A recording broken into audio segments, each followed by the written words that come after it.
Bismillah Rahman Rahim. Good afternoon, ladies and gentlemen. A very warm welcome to all of you in this Shariah Governance Framework and its implications for Saudi financial sector and Sharia governance experience in Malaysia webinar. My name is Mansoor Usmani. I am the Director Learning and Development at Carlyle Square Consultancy Limited. I have been engaged in learning and development in KSA for last 25 years. I will be moderating this webinar. We thank Financial Academy for their encouragement and support in organizing today's webinar. CSCL, or Carlyle Square Consulting Limited, was established in UK and Bahrain to provide end-to-end solutions for risk, finance, business strategic consultancy, fintech solutions, and training and development. Today's session will be 1 hour with an active, lively Q&A at the end. During the session, please type your questions in the chat box on your screen. We will attempt to respond to all of your questions. Now, please allow me to introduce our presenters. Most of you already know Mr. Tariq Javed, an experienced central banker, regulator, Harvard alumni, a Canadian chartered accountant, and a CPA. As a senior advisor to SAMA, he has central bank and regulatory experience of over 33 years. And before that, audit experience of 18 years in the private and government sectors. Mr. Tariq Javed is well known in KSA for implementing Basel I, II, and III. He has participated in many FSB, Basel, and IFSB technical committee meetings. Our second speaker on the topic is Professor Dr. Ashraf Hashim. He is the CEO at ISRA Consultancy Malaysia. He is also a senior researcher at International Sharia Research Academy for Islamic Finance and a professor at International Center for Education in Islamic Finance. Professor Dr. Ashraf Hashim is PhD in Islamic law from the University of Birmingham, MA in fiqh and usul fiqh. He also has over 20 years of experience and has authored 2 books. Currently, he is also member of Central Bank of Malaysia, Sharia Advisory Council, Securities Commission, Bursa, and National Fatwa Council of Malaysia. And now over to you, Tariq. Thank you, Mansoor, for this nice introduction. I would like to welcome our friends from almost across the world. I know there are people who are participating today from Saudi Arabia, Bahrain, Pakistan, and Malaysia, of course. So welcome all of you. This is sort of a mid-COVID scenario currently. We are not, I would have liked to say it's post-COVID, but it's not. Anyway, we have all learned to survive, and certainly the banking system globally have been under stress. I was actually looking through a very interesting paper this morning on the research topics for next year for Bank of England. And what I find there was negative interest rate, monetary policy in a zero rate scenario, deglobalization, decline in dollar dominance, and trade wars, etc., all very depressing type of research subjects for next year. So 2021 hopefully would not be as depressing as this list that I just went through. Anyway, the subject today is Islamic banking. And in this age, I think Islamic banking certainly will stand out as being a good example of a more resilient banking system.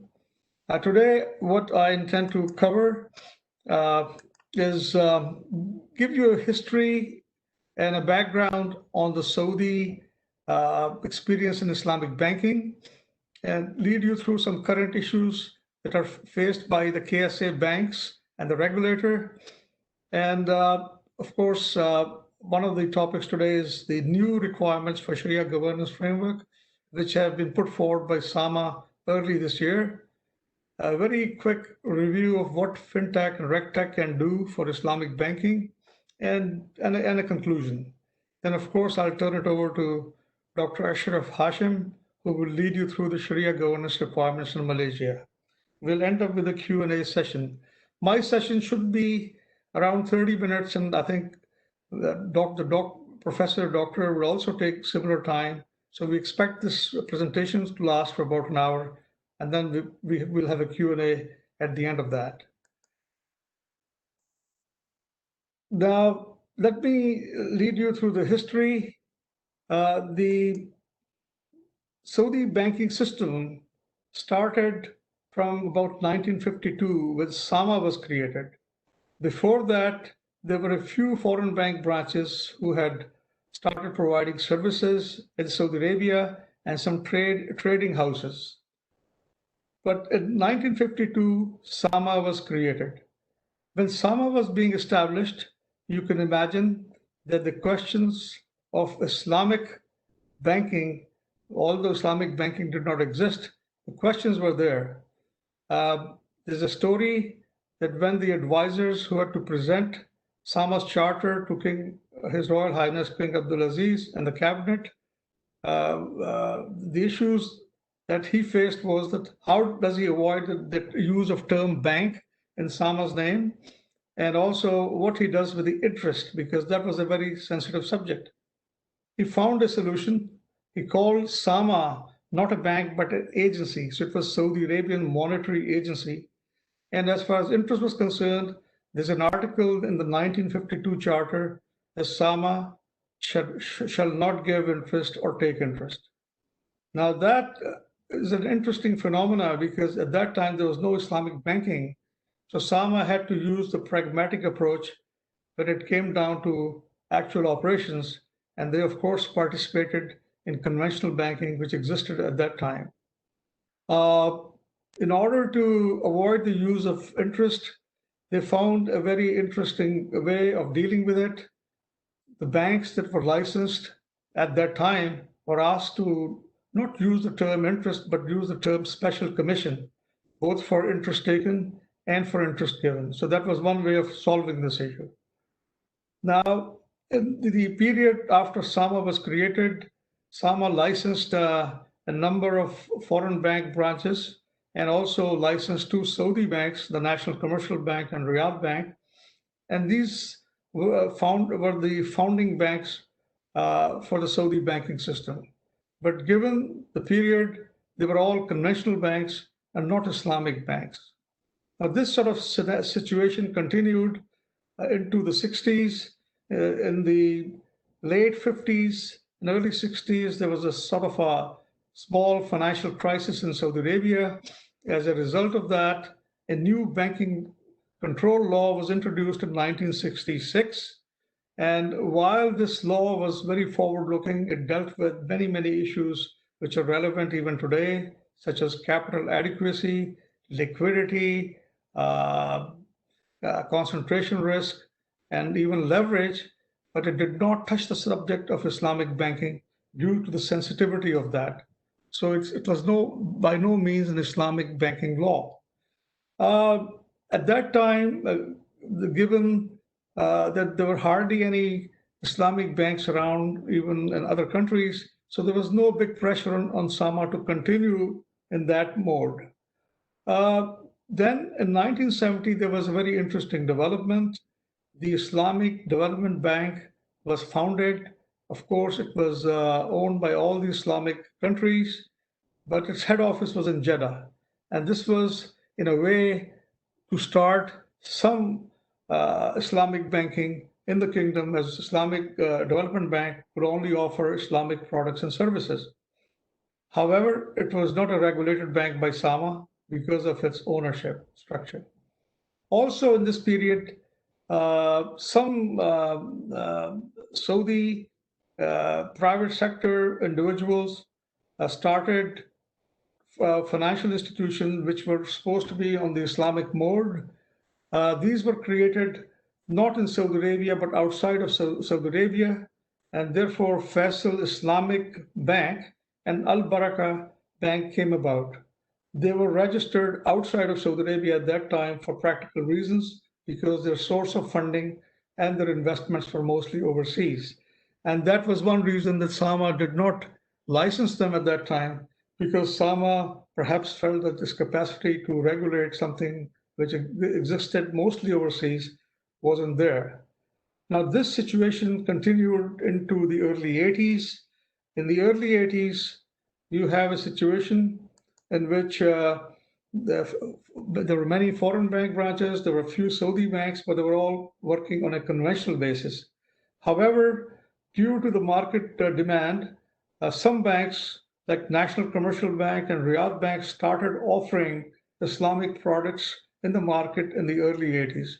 I think they were also pushed into this by a number of money changers who were, apart from doing money exchange business, were starting to indulge in Islamic banking business in the kingdom, because that was what the public demanded. This continued almost to the end of the 1980s, when, under pressure from the public and from the ulama, Saudi Arabia decided to have the first Islamic bank. This was in the form of Al Raji Investment Bank, investment company, which was an amalgamation of 7 money exchanges which were operating under the names of Al Raji. These were various persons from the family of Al Raji, and they came together in the form of Al Raji Banking and Investment Corporation. So one condition which was imposed on this, that Al Raji could not use the word Islamic either in its name or in defining its products. Instead, Sama suggested that it should use the term Sharia compliant. So therefore, throughout the 90s, Al Raji and other banks used the terminology Sharia compliant to define their products and services, and not Islamic. And this, anyway, the existence of Islamic Raji Bank forced many other banks to start Islamic banking as well. So therefore, all the other banks which existed started having Islamic window operations, through which they started off by providing, at the beginning, retail banking, but then, of course, they started expanding that into the SME finance and even finance for the private network, high net worth individuals, and for medium-sized corporations. Now, this period continued quite well. Sama's position, one could sort of see, was very simple. It basically considered Islamic banking to be like financial engineering, and it could, where banks could continue to serve the market by creating products which were demanded by the public.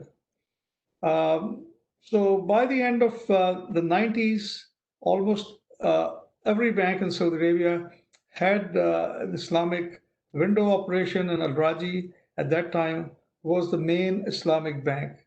But Al Jazeera Bank decided to also become fully Islamic, and I think by year 2000, that was the second full-fledged Islamic bank which came into being. I think I could also sort of give you the perspective of Sama from a supervisory point of view. Sama, of course, had embarked on a very strong mission to improve supervision from the early 90s, and therefore it basically took upon itself to implement the Basel I in the 90s. Also, Sama ensured that the banks met international accounting standards, and it required banks to use the IFRS. One interesting phenomena is the SAMA shied away from any involvement in Sharia governance. It basically informally asked banks to have Sharia boards and Sharia committees, create Sharia compliance units, have Sharia audits, but it did not issue any regulation or a guidance document on the subject. It left it to the banking system to develop that. Uh, Now, let me just take you to the situation which was happening in the early 2000s. In the early 2000s, the pressure for Islamic banking continued, and now I think IMF and the World Bank also got involved. They felt that the Islamic countries which had Islamic banks did pose a contagion and financial stability risk, and as a result, they brought the Islamic banking countries together and they encouraged them to form the Islamic Financial Services Board, which is like the Basel Committee of Islamic banks, develop international standards that could be implemented around the world for Islamic banks. Malaysia took a lead here, and the head office of this institution was established in 2002 in Malaysia. And all the other countries, including Saudi Arabia, joined the Islamic Financial Services Board at the governors level. I think initially there were about 12 countries which were there. I think they might have expanded later on. Sama, interestingly, decided to act as the chair for the technical committee, which was the most important committee where all the standards which were being developed, the various subcommittees would come and would be approved for distribution. I think Sama, by being the chair, ensured that what was coming out was acceptable for the markets in Saudi Arabia and the Gulf, and basically ensured that it could live by the standards which were coming out. Sama, of course, participated in all the committees, capital, liquidity, governance, etc., and also in the International Islamic Liquidity Management Corporation, which was created. However, Sama joined initially but dropped out in 2013 for concerns of unlimited liability of this organization. Well, things changed dramatically in 2017 when an IMF World Bank team came to Saudi Arabia and carried out an FSAP. And some of the recommendations they made were dealing with the Islamic banking. They noted that while the Saudi banking system had largely changed from conventional to Islamic banking, but the IFSB standards had yet to be implemented. Sama did not fully capture the activities of Islamic finance in terms of Sama returns, and the risks which were peculiar to Islamic banking were not fully being examined. So, therefore, the recommendations simply were in these three areas. And since then, Sama has been finding ways of acting on these recommendations. And now I think the first set of governance rules are a part of the of this FSAP. Now, also, IMF issued a paper suggesting that in future, countries which had largely Islamic banking or a fully Islamic banking could choose to be assessed against the IFSB standards instead of the Basel standards. And the real rationale for that is that IFSB standard actually reflect all the Basel standards, and in addition, there are five other core principles which peculiar to Islamic banking, which IFSB caters for. So this development, of course, now has changed the game not only for Saudi Arabia but for many other countries. Now, interestingly, a question always comes up: what's Sama's position on IOFI, which is the auditing organization based in Bahrain? Sama has joined IOFI in 2018, but still, I think not only Sama, but perhaps CMA Capital Market Authority of Saudi Arabia, and SOCPA, the Saudi Organization for CPAs. They're not comfortable with IOFI standards being applied. So Saudi banks, Islamic and conventional, they continue to apply the international financial standards. Now, last item here is that SAMA has issued governance framework rules in February 2020, and later on in my presentation, I will cover them briefly. Let me give you a picture of where we stand today in terms of the Islamic banking size and scope of activities. This chart shows you the growth from 2008 to 2018, and the numbers you see show you that the Islamic finance went from 486 billion to about 1.2 trillion. The red chart line shows you that in 2008, Islamic finance used to represent 60% of the total finance. Now it's 76%. That's quite a big jump in those 10 years. Now, the next chart here shows you the growth of non-interest bearing deposits, which we take as basically Islamic deposits. Now, this is a chart which basically takes us back to 1980 and then brings us to the year 2000, end of 2017. And you can see the growth that it went up from 47 billion to about a trillion. And percentage-wise, it went from 42 to 62%. Now, that is a very, very interesting phenomena because nobody believed that the non-interest bearing deposit would stay as high as 42%. And I used to have discussions and back in those days where people felt that as soon as people are used to interest, they will not put their money into non-interest bearing deposit. But actually, there has been growth here and a significant growth. Now, let me continue, show you some more data. Total banking assets at the end of December 19 are 2.5 trillion almost, of which 1.7 trillion are on Islamic mode of financing. The almost 1 trillion are Islamic banking window operations and about 700 billion full-fledged Islamic banks.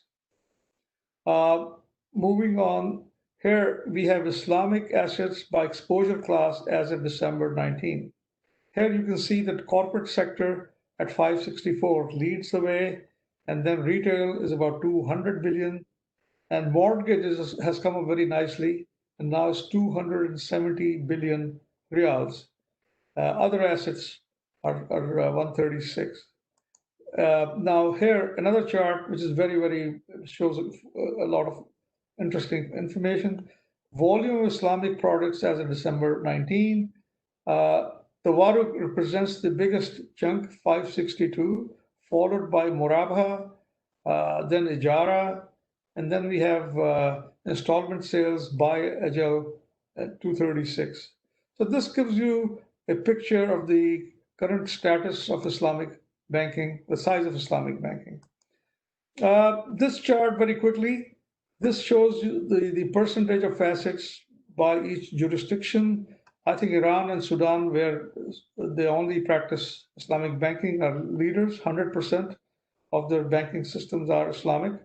So Brunei is about 75, 80%. Saudi Arabia, around 70%. And then we followed by Kuwait, Malaysia, Qatar, and all that. But what's interesting is that Saudi Arabia is a country which did not issue any Islamic law or regulation until now, but it has been able to achieve a very high rate of Islamic banking just as a result of public demand. Well, this is just the top 3 Islamic banks in the world, and Al Rajhi Banking and Investment Corporation is the largest private sector Islamic bank in the world. Now, let me just quickly summarize it. Currently, there are 4 full-fledged Islamic banks. We have 8 conventional banks with Islamic banking windows.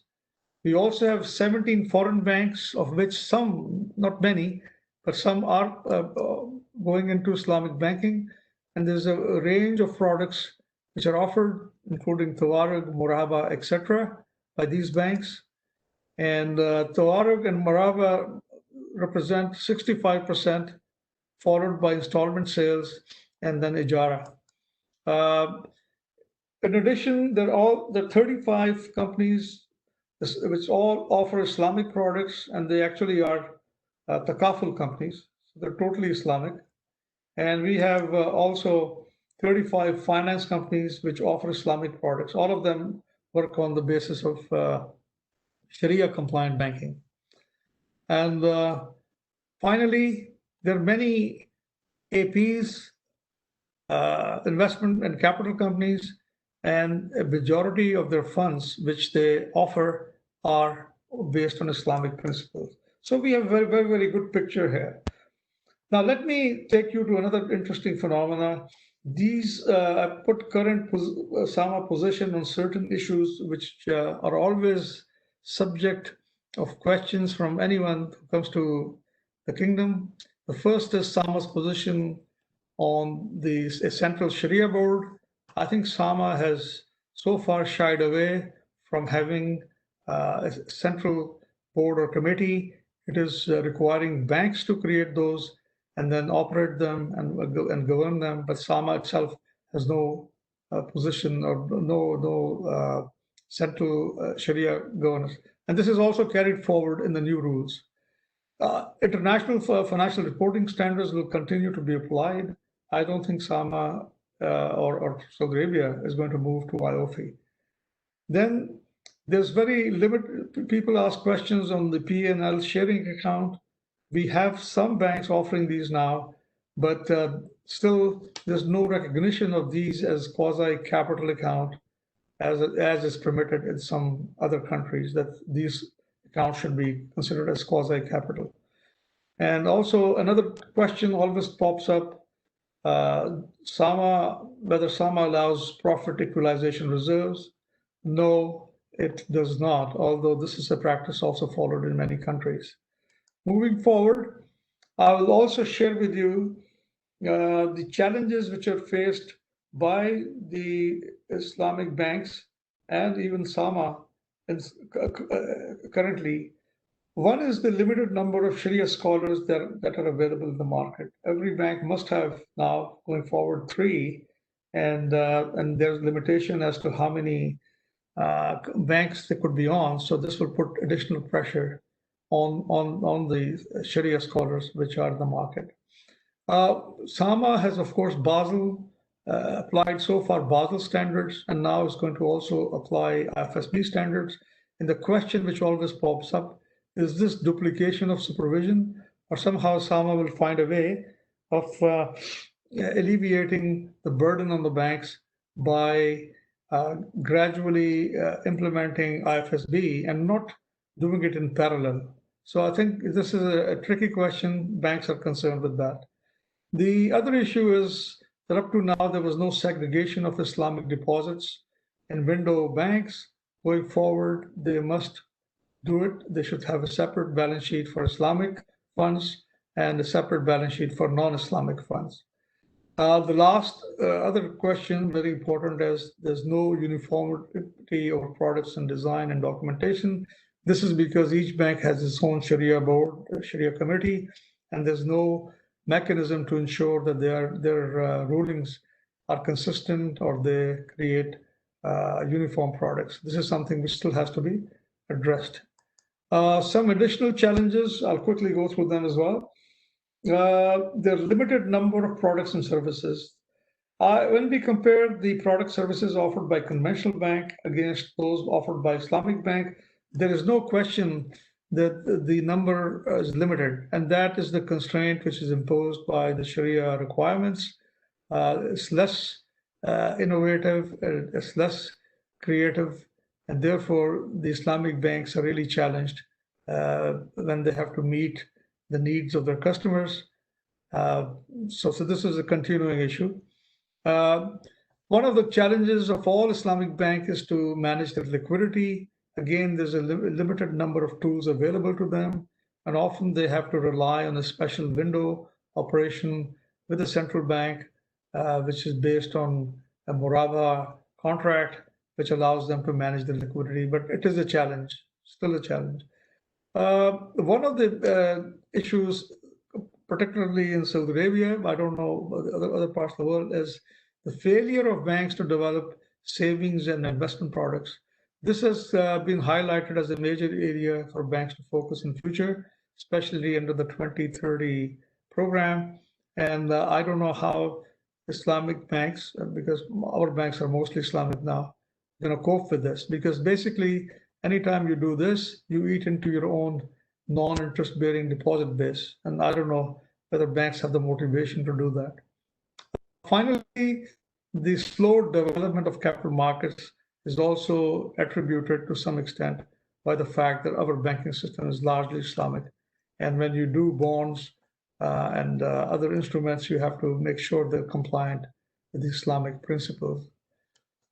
Now, this is the most interesting part of the presentation for those who are interested to see what's coming in future. SAMA has recently issued in February 2020 the Shariah Governance Framework. This is in line with the IFSB requirements, and essentially it covers, basically provides a framework for banks to apply to IFSB rules. This is applied to full-fledged banks and to window operations. It was supposed to be from 9th of August, but I think the implementation will be now taking place at the end of this year.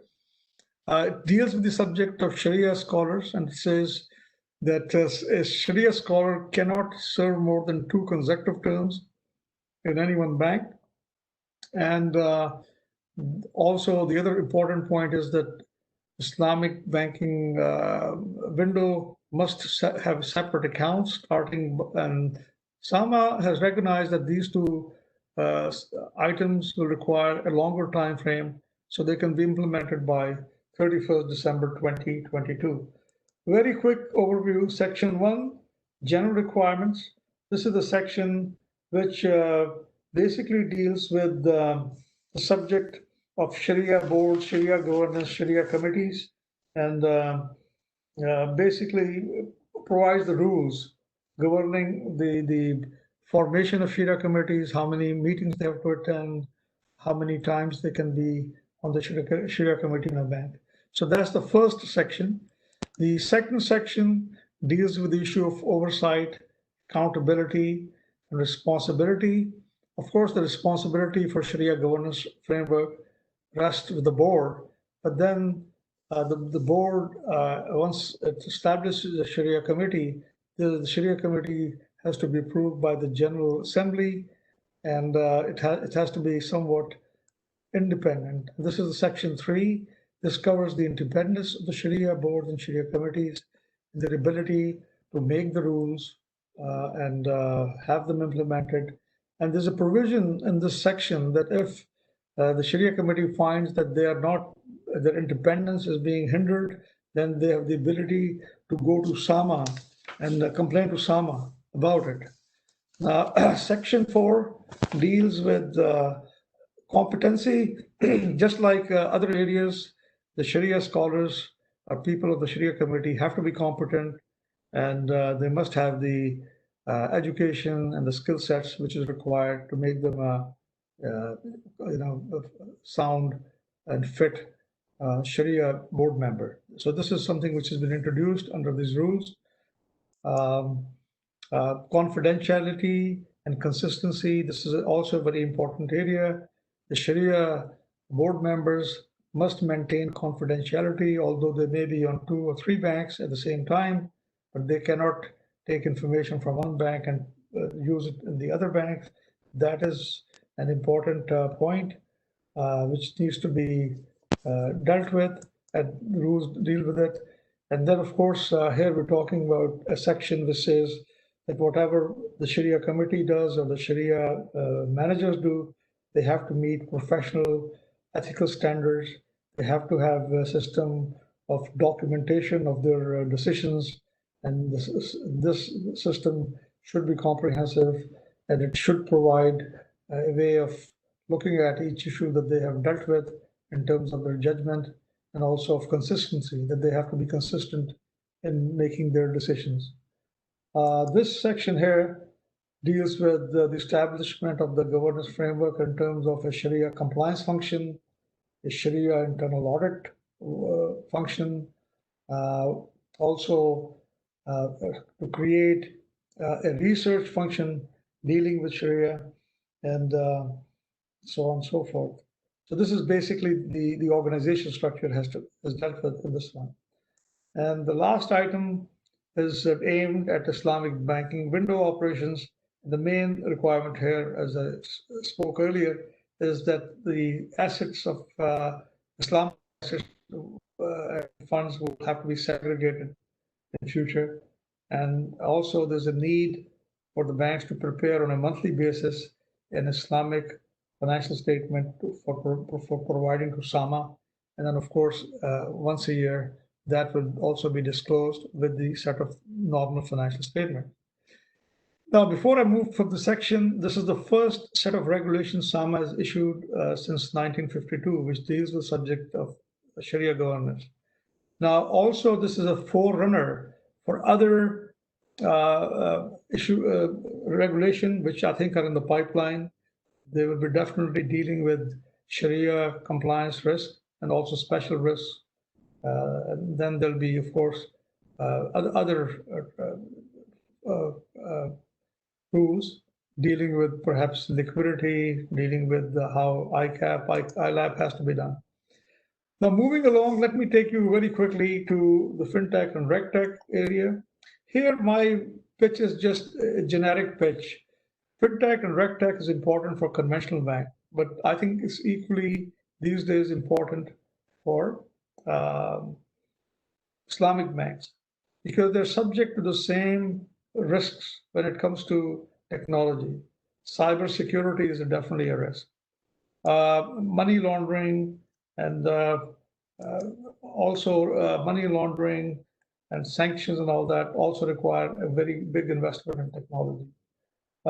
Compliance to rules and regulation is an issue, and there are now technological solutions which will help to facilitate the compliance issue. And of course, as we deal with the mountains of data in the banks, artificial intelligence can help managers to do the job much, much better because it can provide deeper analysis and quicker analysis of many, many of the data that banks have. And blockchain technologies, everybody talks about that. Apparently, this is a technology, if implemented, provides complete security from cyber attacks and so on and so forth. I'm going to just now quickly lead you through 3 or 4 solutions that we have in the Saudi market. Carlyle Square Consultancy has come across this organization as providing FinTech and RegTech solution, which we, in our view, can help the banking system and even Islamic banks to do their job better. Risk Capcom is have a RegTech tool which helps banks to do a self-assessment of their compliance to things like the ICAP, the ILAP, and other SAMA regulations. It also, going forward, will incorporate the new Islamic banking regulation and its methodology, so you can make an assessment of whether or not you're compliant to Islamic banking rules of SAMA as well. Very, very interesting product. I recommend it very much to all the banks. HelioCore is the next one, which is basically an anti-money laundering sanctions type of system. It basically provides deep analysis and helps you to ensure that you are maintaining a high standard for anti-money laundering and CTF activities. Axiom, I came across this organization recently, is a organization which helps you to develop the best regulatory returns in the market. And these regulatory returns take data from all the different sources and make it easy for you to provide this to your regulator. SmartStream is an organization which deals with cash management, liquidity management, and certainly is an organization which has already, I think, 2,000 customers worldwide. We have introduced them in Saudi Arabia and in the banking system. Infosys needs no introduction. It's a huge organization. I think everybody knows about it. But what I was impressed is the suite of Islamic products that this organization has. Anyway, if you need us to help you with anything, we can act as a bridge between you and these organizations. I'll just move on. Let me come to my conclusion. I have a very simple conclusion. I've shown you that Islamic banking assets, which were very small in 1990, maybe about 20%, SAMA has achieved a major change up to now without bringing banking law or regulation. And this is a real interesting phenomena. And then this poses the question, why does SAMA need to put Islamic regulations now? But I think that is because of changing circumstances. And given that SAMA, Islamic banking in Saudi Arabia now represents almost 70% of the total activity. Now, Islamic banking, this is an important point because people ask the question, why is the Saudi banking so sound? No bank has ever failed, and Saudi banks have the ability to ride out the storms very nicely. There were many wars, many conflicts, many regional and global financial crises, but the Saudi banking system came out nicely. Apart from SAMA supervision, which is very strong, I believe one of the reasons is that Saudi banking has turned Islamic in the last 10, 20 years without people noticing it. And what Islamic banking does, it is more resilient. Assets are linked with the real economy. Transactions are linked to provision of goods and services. It does not allow excessive leverage, and it does not permit complicated structured derivatives or trading in financial papers. So these are the factors which make these Islamic banking in Saudi Arabia make the whole system very sound, safe, and resilient. Apart from, of course, SAMA's very prudent supervision. Last point is this: now that SAMA has started issuing regulation based on IFSB, it is likely to continue and issue the rest of the IFSB standards in the very near future. And that raises the question, which I maybe have, I'm repeating it, that would this be on top of Basel so that we have two parallel regimes, Basel regime and IFSB regime, or would this be complementary? And that's a question we will find the answer in the next few years. Thank you very much for your patience. I will now finish my presentation and hand it over to Professor Dr. Ashraf Hashim. Thank you very much.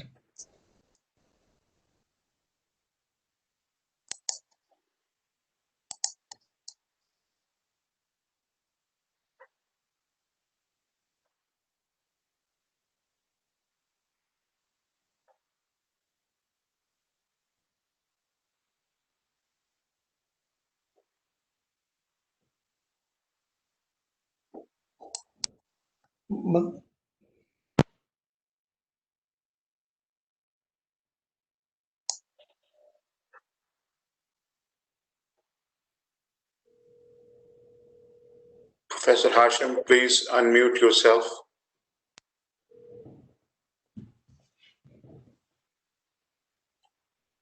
There's no sound. Yes. Okay. Assalamualaikum warahmatullahi wabarakatuh. Can you hear me? Yes, we can. Okay. Bismillahirrahmanirrahim. Again, assalamualaikum to everybody. Maybe good morning, good afternoon, and good night. Because here we are at night in Kuala Lumpur. Maybe some of our participants are enjoying their morning breakfast anywhere in the world, in the West. So this is the beauty of our technology nowadays. Let me. Okay. Thank you, Mr. Mansoor, as our coordinator or facilitator this afternoon, and Mr. Tariq for your enlightening, sharing of what the latest development in Saudi Arabia. It was quite interesting to know that the market share there now 70%. So it is a very, very interesting and very enlightening development there in the Middle East. What I'm going to share is our experience in Malaysia. These are some the content outlines, the objective of Shariah governance, the Malaysian experience, and some issues and challenges. Yeah, so let us go to the introduction. As mentioned by Brother Mr. Tariq, the Shariah governance is important because it is a backbone for the operation of Islamic financial institution. This is the backbone where the compliance status from Shariah point of view can be ensured. So this is from A to Z. We need to ensure that what we are doing is in compliance with Sharia. So this is done from legal perspective, from governance perspective through this framework. So many countries, of course, have developed their own what we call the SGF, the Sharia Governance Framework. And Malaysia, as a financial hub, has attempted to develop comprehensive Sharia Governance Framework. I'll walk you through the development in a while. So, as I mentioned earlier, the main objective is to fulfill end-to-end Sharia requirements and function. So, this is to ensure that whatever income generated from the business, they are all Sharia compliant. And if there are investors investing into the business, their income will be from Sharia compliant income. Yeah, so this is the most important part, the objective of Sharia Governance Framework. So let us go to the Malaysian experience.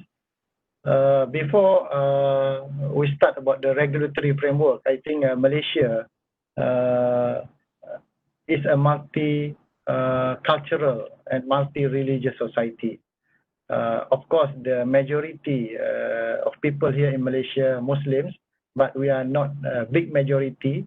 We are only about 60% Muslim, and the rest are non-Muslims. So if you look at the market share of the biggest market share, as mentioned by Mr. Tariq just now, Iran, Sudan, Brunei, Saudi Arabia, Kuwait, those are the top 5. Then comes Malaysia with about 40% market share in our system now, market share of Islamic banks in our system. But Malaysia, compared to the 5 at the top, they are all a majority, almost 95% and above population, Muslim population. But us in Malaysia, we are only about 60%. So whenever we do things, normally they are done in step by step, in gradual manner, so that it can be a harmony kind of development and can be accepted by Muslims and also non-Muslims. So this is, quite an interesting environment here in Malaysia. So the development of Islamic banking system in modern Malaysia, of course, if we want to track back, in 60s, the Malaysian Hajj Fund, what is known as Tabung Haji, was established. But that was a long time ago, 1963. So what I'm going to share is the development of Islamic banking system in modern Malaysia. So it started with the establishment of Bank Islam Malaysia Berhad as a sole standalone Islamic bank without any competition for nearly 10 years. So you can see from 1983 to 93, there was only one Islamic bank in Malaysia, which is Bank Islam Malaysia Berhad. This is the time where the bank is given opportunity to develop itself before after that the central bank or the government decided to open the door to all the players. So 10 years standalone, one bank in operation in Malaysia. Then after that, Islamic Banking Desk. So this is what I can phrase it as conventional bank offering Sharia compliant product. So you are still conventional, but the product is Sharia compliant.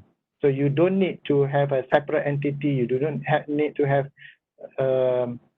Windows for that matter, but you need, if you want, you can have a desk and you can offer Sharia compliant product.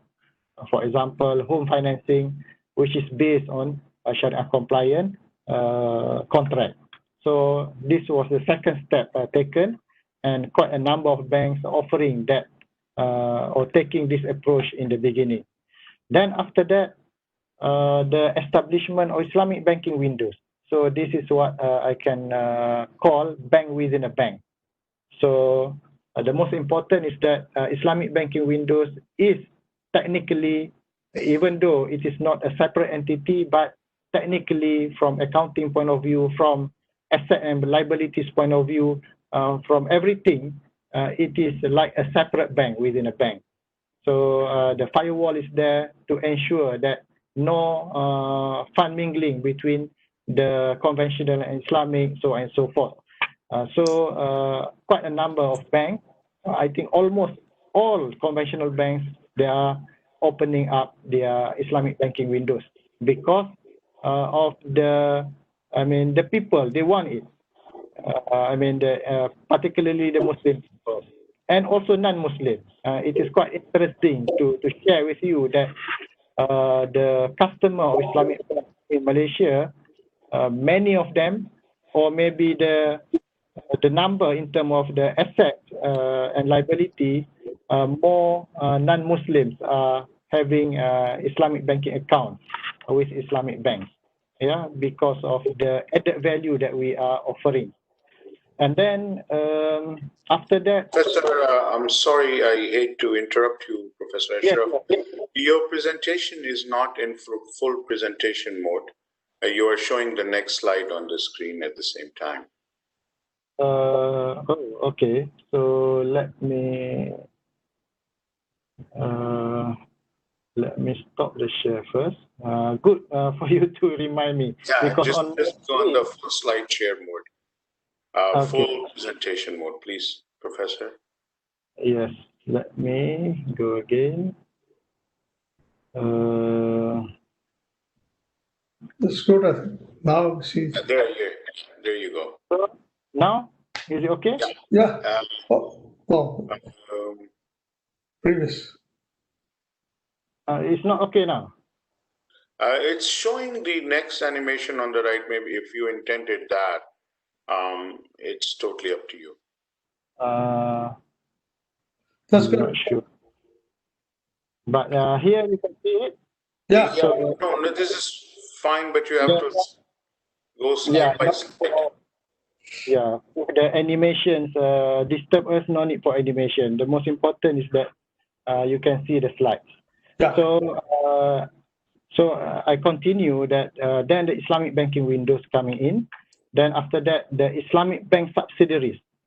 And also Islamic bank subsidiaries means the conventional bank, they have a separate entity, corporate entity with the corporate Sharia compliant entity with its own board of directors, with its own asset and liabilities, with its own, like Maybank, they have conventional and they have Maybank Islamic.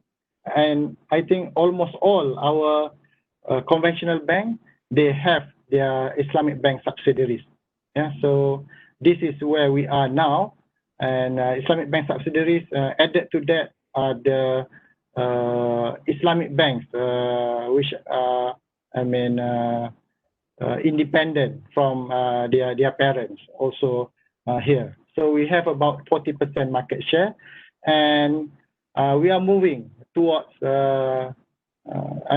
organically, to make the Islamic bank as the mainstream in the future.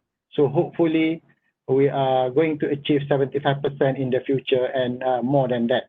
But that will be done in a harmonious manner organically, as I mentioned, because of the situation that we are in. We need to get the buy-in, not only from Muslims, but also from also our non-Muslims, brothers and sisters. So now coming to the history of our regulatory framework, we have maybe this is a bit different from Saudi. In Malaysia, we started with the legal framework first. So we have the Islamic Banking Act 1983 and Government Investment Act 1983. And after that, the first Islamic bank, which is the Bank Islam, was established. So the act was established before the bank was established. Then, of course, after that, the interest-free banking scheme, 1993.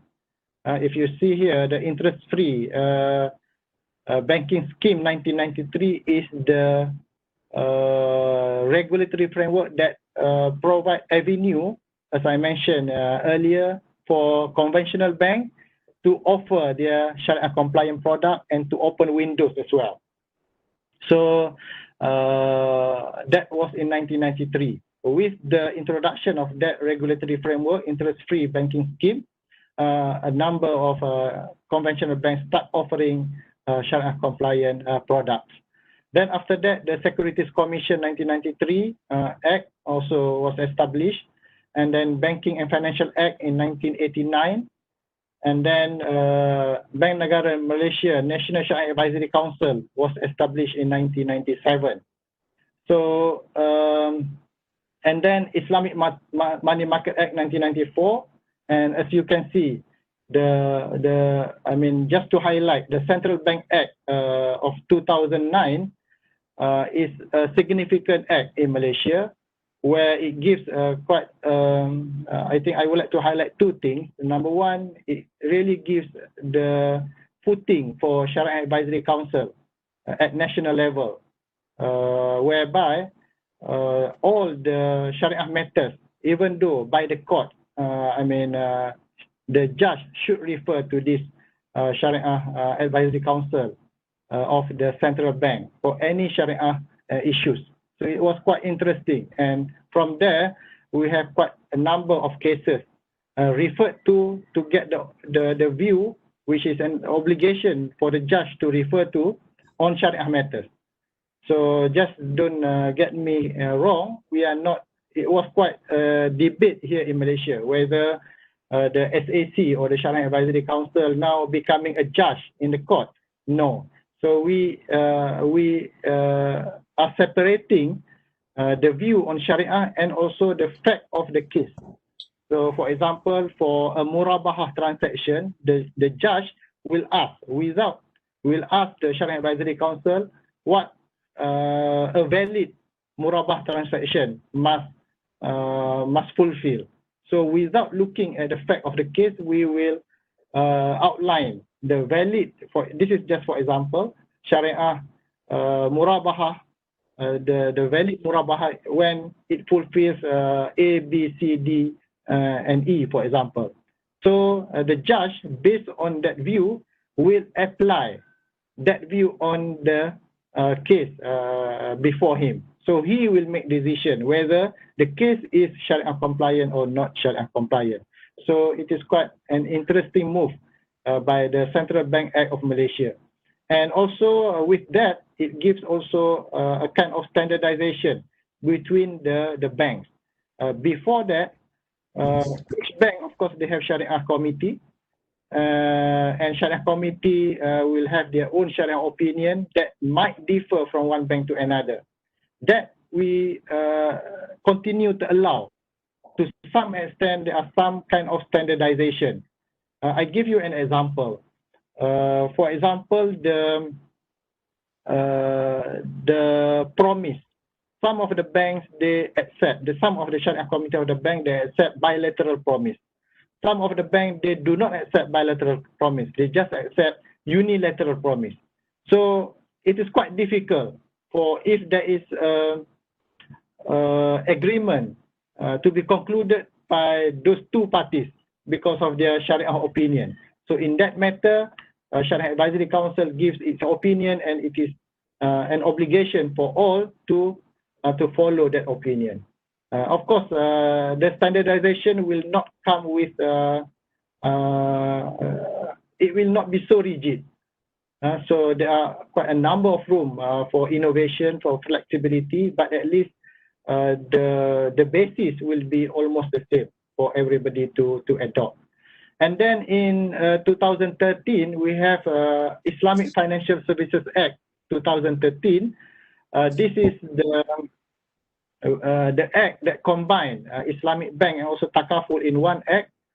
And this is the first time where at the liability side, it differentiated between investment and also safekeeping. So this is very, very important, so that we start, even though at liability side correct, then after that can be transferred to the asset side correctly. So this is the Islamic Financial Services Act. And then we have Shariah Governance Framework, the latest one updated in 2019, but effectively implemented in 2020. So the first one, as mentioned by Brother Tariq, the limitation that one scholar can sit only on one Sharia committee was there. And with that, the number of scholars in Malaysia, I think we have about 200 scholars. And now, in the new Shariah Governance Framework, we start to limit that they cannot, in addition that they cannot be in two Islamic financial institutions. If it is from the same sector, they can only be in one. And as in SAMA, we limit also the time frame. But in SAMA, you are more strict. You said that 2 terms. In Malaysia, we allow until 9 years. The same with the board of directors. So after 9 years, they need to relinquish their Sharia committee position in the bank, and of course they can go to another bank. So I think this is the development here in Malaysia. I think I have another 5 minutes, 5 to 10 minutes. Yes, and then, go ahead. Sorry? Yes, go ahead, Doctor. Yes. And this is the development as well. We have in 1983 the Sharia Coordinator, the establishment of Sharia Department, establishment of Sharia Risk Management, establishment of Sharia Audit Department, and also, as I mentioned earlier, Central Bank of Malaysia introduced Sharia Governance Framework 2010, and also the updated one, the latest one, 2019. And since SAMA also has introduced a Sharia Governance Framework, I think there is not much different. This is our 2010 Sharia Governance Framework, and it is still there for 2019 as well, with a kind of bit modification. But you can see that the function, the most important is the function, where they have the Sharia Risk Management Control function, Sharia Review function, Sharia Research function, and Sharia Audit function. So these are the muscles in Islamic Bank. I mean, at the functional level, they need to function very well. Some banks, they have internal people to implement this function, and some banks, they outsource it. For example, a small bank, they do not have so many products. Research function, for example, instead to employ 2 or 3 people doing this research function permanently at the bank, they outsource it to a consultancy firm outside.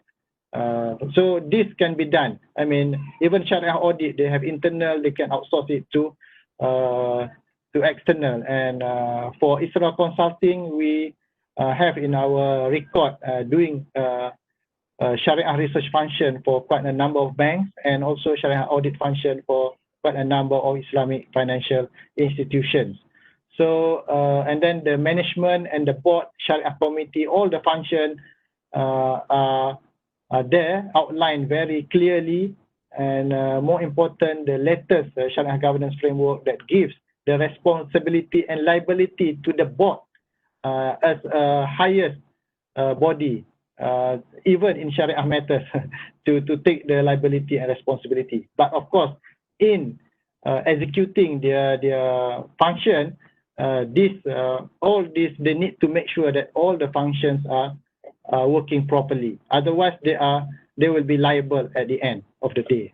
So it was quite interesting. Some members of the board, of course, most members of the board, they do not have Shariah compliant background. So they argue, how can we be liable for something we do not know? How can we be liable from Shariah point of view?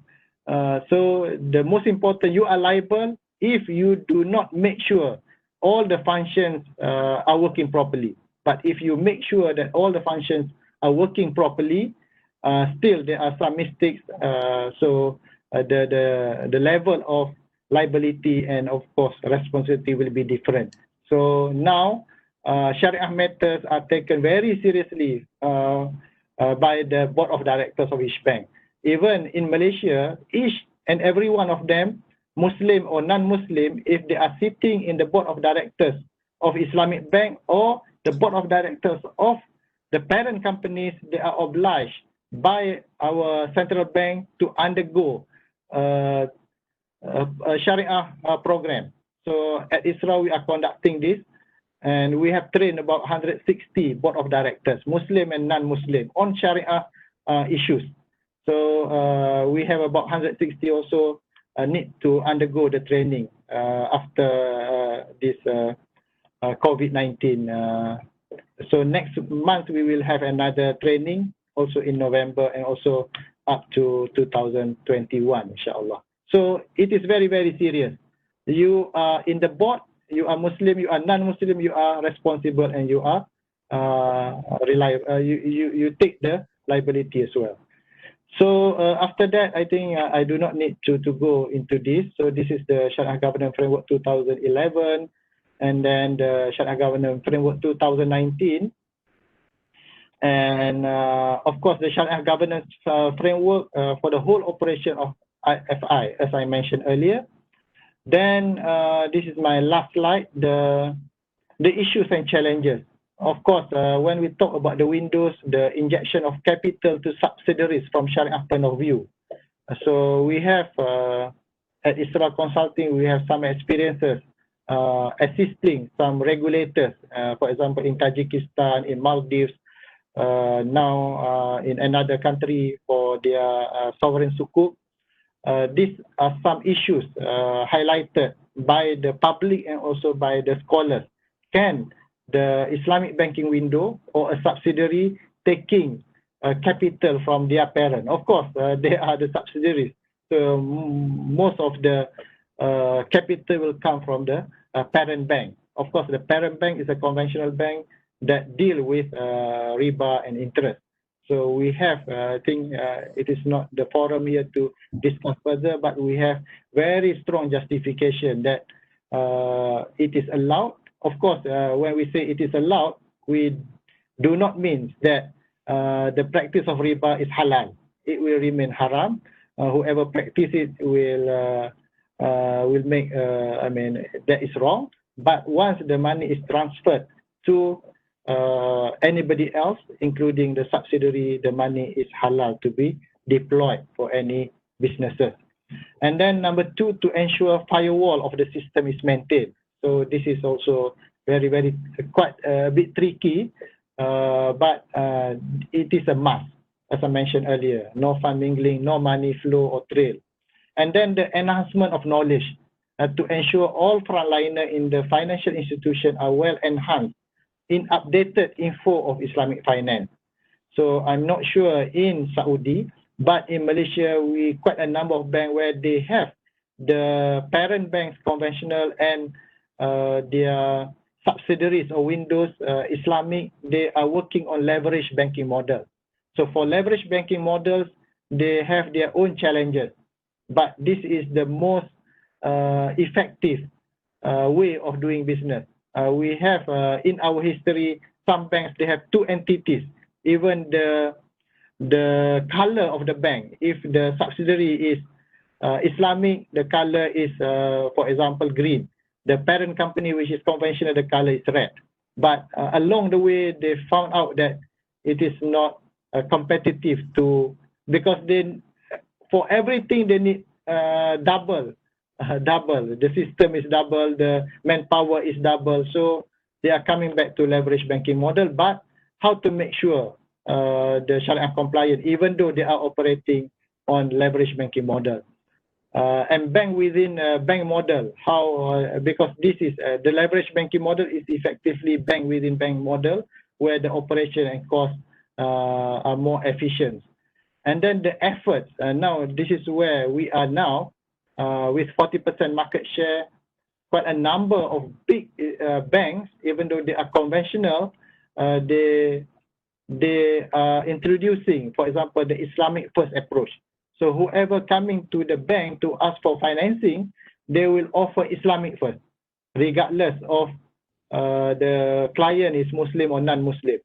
So with this Islamic first approach, we can see that some big banks in Malaysia, their Islamic subsidiaries now becoming bigger and bigger and bigger. Yeah, so this is the what I said, the organically development to reach to the level where Islamic Bank is the mainstream in Malaysia. And also the enhancement of knowledge, the Shariah reviewers and auditors also, we keep learning on this, and it is quite interesting. Yeah, even though from 83 to now, how many decades we are in the business, still the reviewers and auditors, they are playing very important role to ensure the Shariah compliant status of all these Islamic financial institutions. So I think this is in general, Mr. Mansoor. I think let us go to the question and answer after this. Thank you very much.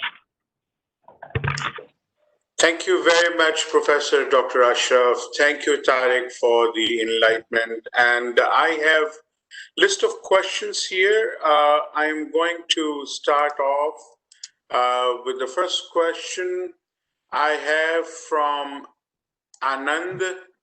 Hello, I have a specific question related to FTP.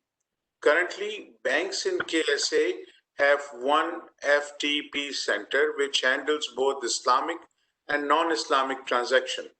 In future, given the requirements to separate the books, how will the FTP unit look like?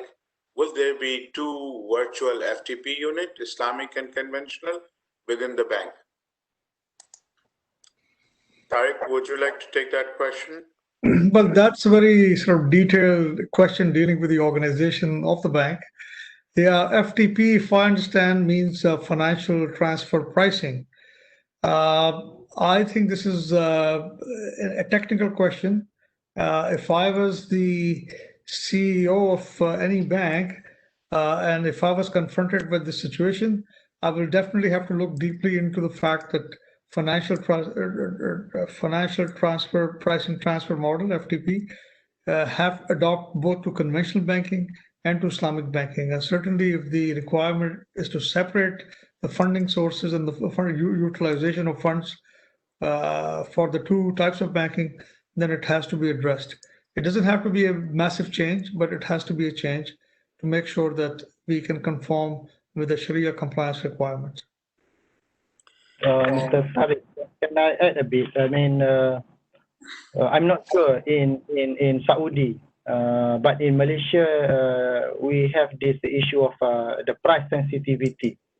Yeah, if you have different pricing, even the customer, your client at the liability side, and also the investor at asset side will have a very, price sensitivity kind of issue.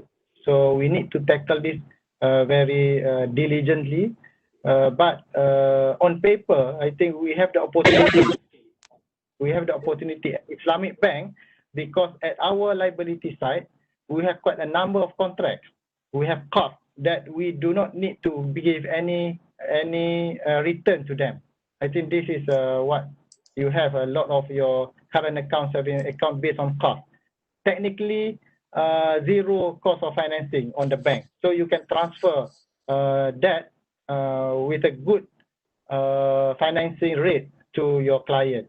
And we have partnership-based contract where when we talk about resilience, if our partnership-based contract, not only on your asset side, but again on your liability side working well, there is no need for example, bail out from the government, so on and so forth.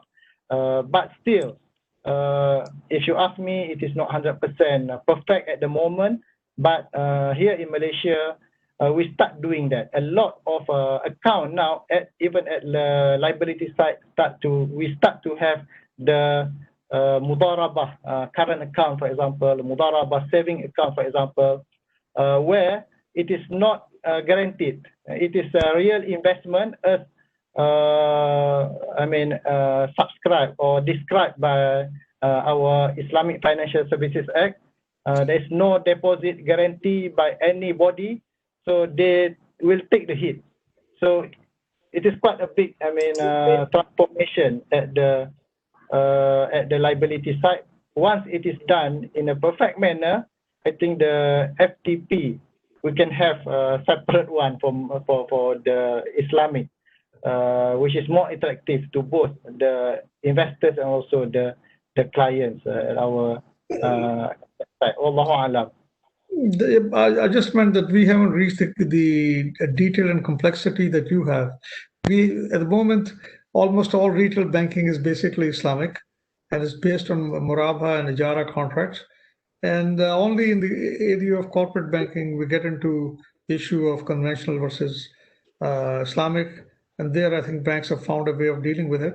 But I think going forward, of course, they'll have to be far more careful with the expectations of SAMA and the new governance rules. Okay. I have another question from Ahmed Bifain. In what way corporate governance concepts differ in the conventional and Islamic perspective? Is Sharia governance based on conventional aspects with modifications, or a stand-alone script? I would let the professor answer this question. He has more knowledge of the governance issues. Because I think Malaysia has a longer history of dealing with this from a legal and perspective. Go ahead. Yeah.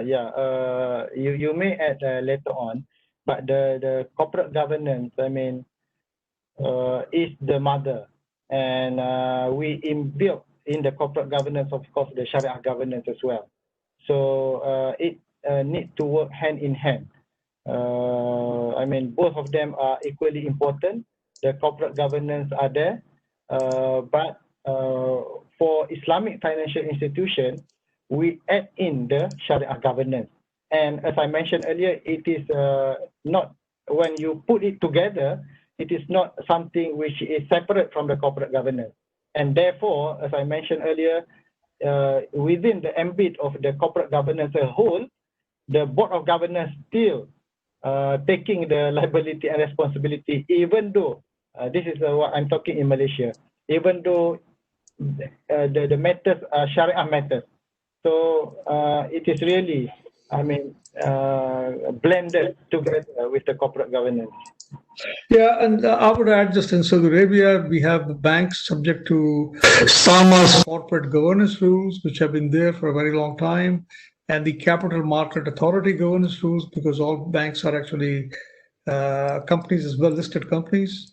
And then on top of that, now we'll have the Sharia governance rules, which are more aimed at the Sharia committees, the Sharia board, what they have to do and how they have to organize themselves. But from a responsibility and liability point of view, I think the boards are equally responsible, because it's the responsibility of the board to create the Sharia governance framework and to make sure the Sharia governance framework complies with the new regulations. So certainly the board's responsibility will always be there. Okay, I will take on the next question is from Ghazala Ghalib. Absence of governance law poses a challenge or not? Well, governance, if we talk about corporate governance, I don't think there's any system currently in play anywhere in the world where you would not have corporate governance rules.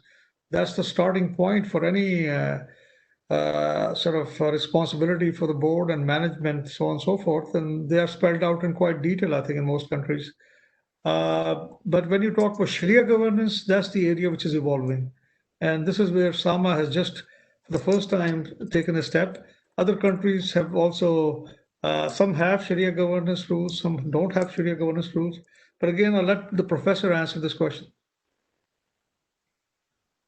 I think I have nothing to add on that. Okay. Yeah. Okay, I have a question from Fawaz. With regards to Sharia audits, where best would these auditors be? Within the internal audit function or as a unit under the Islamic banking function with reporting lines to Sharia board? Just to my view, and I'm a chartered accountant, so I'm an auditor. My view will be it will depend on the size of the bank and also whether a bank is fully Islamic or partially Islamic. Size is important because when you have a huge bank, it can develop an internal audit function which can cater to the specialized requirement of Sharia within its own organization. But for most medium-sized and small banks, no, it's unlikely that the internal audit will be equipped with the skills and the expertise needed for that. So for that, they have to outsource. There are many consulting firms like Isra and even Carlyle Square Consultancy, which can provide the support to the internal audit function to meet their mandates for compliance. Now, some banks also use external auditors, outsource it to external auditors, not to their own external auditors, but some other external auditors to get the help. I think the idea will be to get the help that you need, but this is like any other area where an internal audit function may not have in-house expertise and they have to go and outsource. It's a question of outsourcing. Yeah, I think I agree with Tariq. The most important is the function. It can be from internal, it can be outsourced. But if it is from internal, normally the work will be done from the audit people together with the Sharia people. So they need to work hand in hand. And also, as mentioned in the question, the dotted line to the Sharia board to give the decision whether the findings really a Sharia non-compliant issue or otherwise, and what to do next. And after that, the final party who will be responsible is again the board of directors. Okay, I have one more question. I think we're gonna take a couple more questions. One question is from Shahnawaz Niazi. Whereas the customer pricing in an Islamic bank is Sharia based, however, the internal FTP is purely interest based. Is there an issue in this form, a Sharia's compliant perspective? Professor, you want to take this question, and maybe I can also give my views after. Okay, I think benchmark what we are having now, benchmarking it against whatever. I mean, even though it is against the LIBOR, for example, just for the sake of benchmarking. I mean, even IOFI, I mean, the scholars around the world, they say it is okay just to benchmark. This is what is happening now to get to the pricing. But I think we should not be satisfied at that level. It is not an issue of Sharia compliant or not. It is Sharia compliant. You benchmark against whatever, but again, the outcome is the one. I mean, through a Sharia compliant contract, it is okay. But in long run, I think we need to have our own based on our real product. If it is musyarakah mutanakithah, if it is ijara, so it must relate, as mentioned by Brother Tariq, to the real what is happening on the ground, not only just benchmarking to another financial instrument by conventional. Yeah. But for the sake of benchmarking, there is no issue on that. Yeah, I think our experience in Saudi Arabia is the same. All the retail products in Saudi Arabia are now, for last 20 years, Sharia compliant. But the benchmark has been the Saudi interbank rate for pricing those products. And now I think also you can look at it from another context.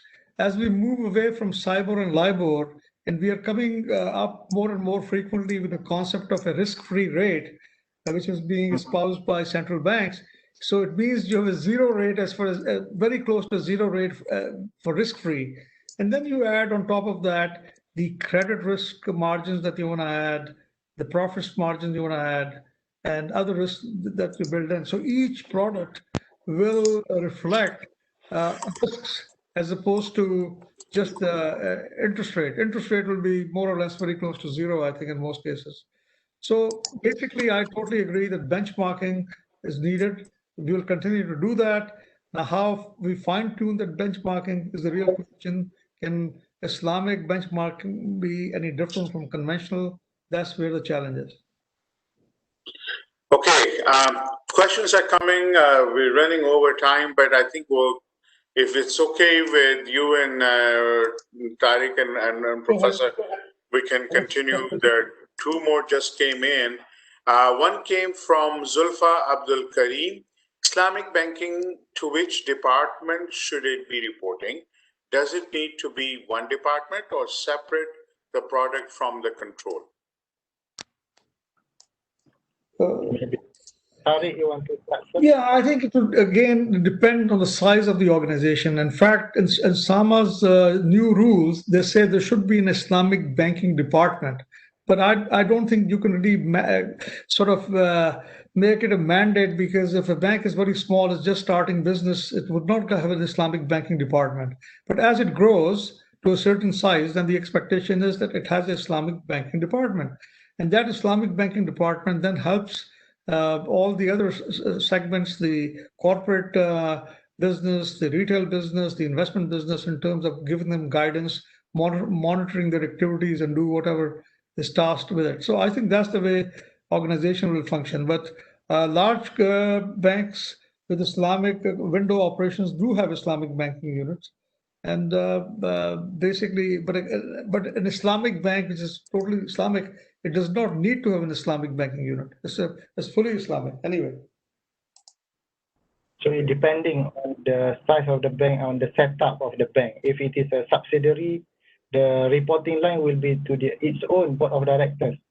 But as mentioned by the Tariq, if it is a window, maybe the model of the Islamic banking department. But the most important is to ensure whoever you are reporting to, they are responsible and liable, and to ensure that they know they are responsible to ensure the Sharia compliance of the transaction. So I think that is the most important part of it. Thank you, Professor. One question from Sajjad Hussain. Do you see benchmark change from LIBOR to SOFR will result in any changes for Islamic banks? SOFR is backward looking. No, I think so far, SIBOR, LIBOR, there are basically attempts to come to some meaningful benchmarks. And I think this is currently Saudi Arabia itself is going through a process of changing its SIBOR to something new. Most countries, in fact, are tasked with it.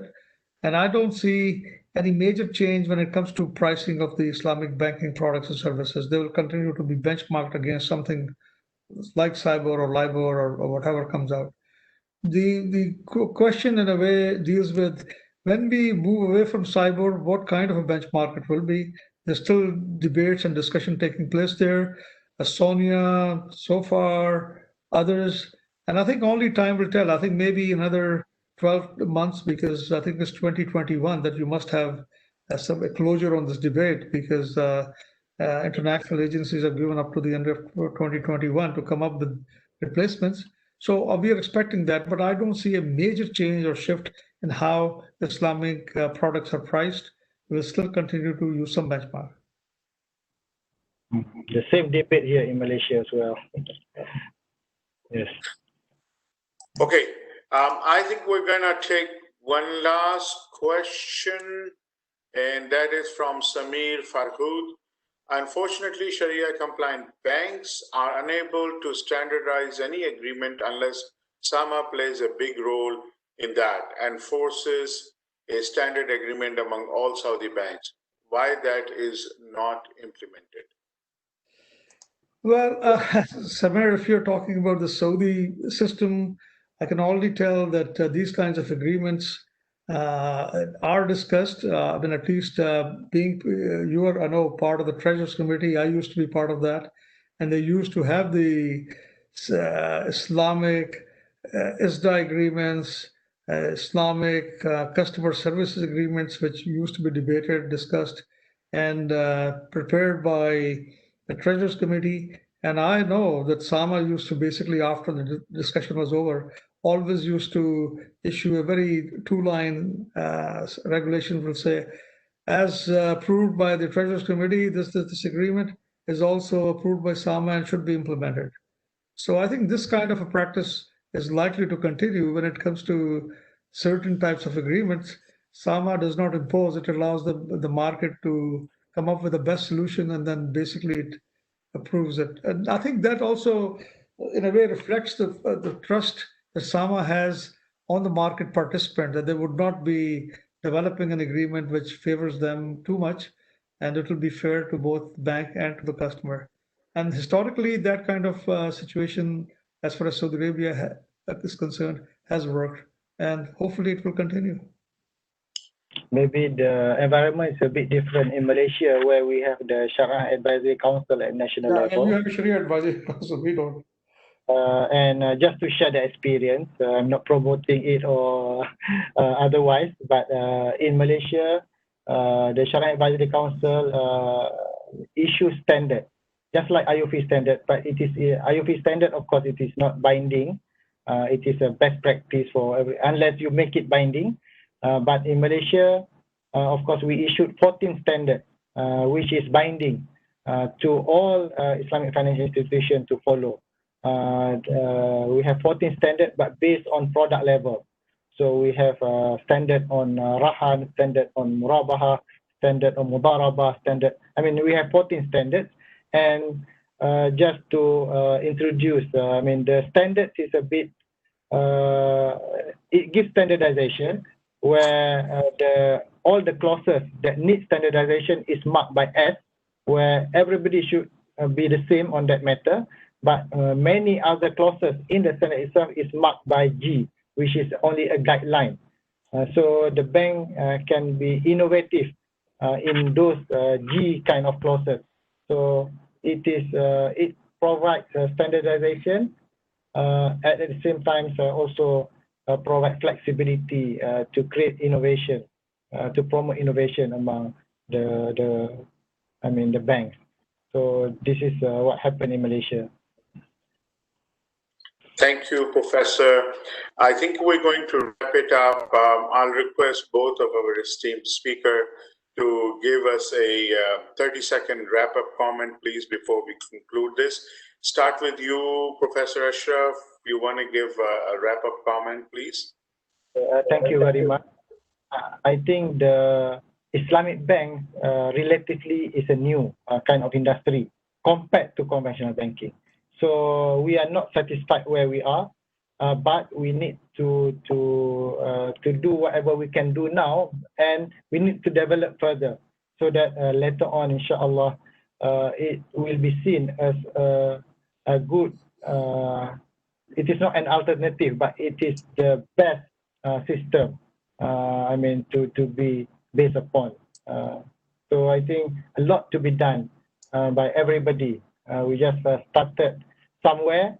There are quite a number of shortcomings. We need to improvise, and inshallah, we need to know where we are going so that we will reach there. Inshallah. Inshallah. Thank you, Professor Dr. Ashraf. Tariq, your wrap-up comment, please. No, I'd like to just thank everybody for joining us today. I think it's like it's something which is an extremely important subject. Sharia governance is going to stay with us, especially in Saudi Arabia and in Malaysia and other parts of the world. As I started my discussion today about this very significant issues being faced by the world's banking, low interest rates, no interest rates, negative interest rates. Well, Islamic banking does provide solutions or at least answers to some of these questions. And we were never so close to having full implementation of Islamic banking in the world. With now with 0% interest rate, which every central bank is promoting, we are almost there. Thank you very much.